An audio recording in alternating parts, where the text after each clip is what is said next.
ਮੈਨੂੰ ਤੁਹਾਡੇ ਵੱਲੋਂ 10,000 ਰੁਪਈਆ ਮਿਲ ਗਿਆ 6ਵੀਂ ਵਾਰ। ਅਤੇ ਅੱਲਾ ਬੱਚਿਆਂ ਨੂੰ ਤੰਦਰੁਸਤੀ ਦੇ, ਤੇਰੇ ਮਾਂ ਪਿਓ ਨੂੰ ਦੇ, ਤੇਰੇ ਭੈਣਾਂ ਭਰਾਵਾਂ ਨੂੰ ਦੇ। ਤੋਂ ਮੈਂ ਬੜਾ ਉਡੀਕਦੀ ਰਹਿੰਦੀ ਹਾਂ ਵੀ ਕਿੱਦਣ ਆਉਣਗੇ।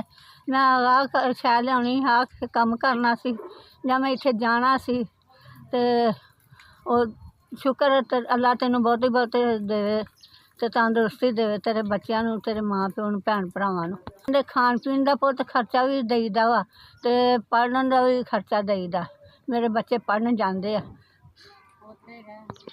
ਪੈਸਿਆਂ 'ਚੋਂ ਮੈਂ ਆਪਣਾ ਖਰਚਾ ਵੀ ਕਰਦੀ, ਬੱਚਿਆਂ ਦਾ ਵੀ, ਅਤੇ ਖਾਣ ਪੀਣ ਵੀ, ਅਤੇ ਭਾਂਡਾ ਆਪਣਾ ਬੱਚਿਆਂ ਦੀ ਪੜ੍ਹਾਈ ਦਾ ਵੀ।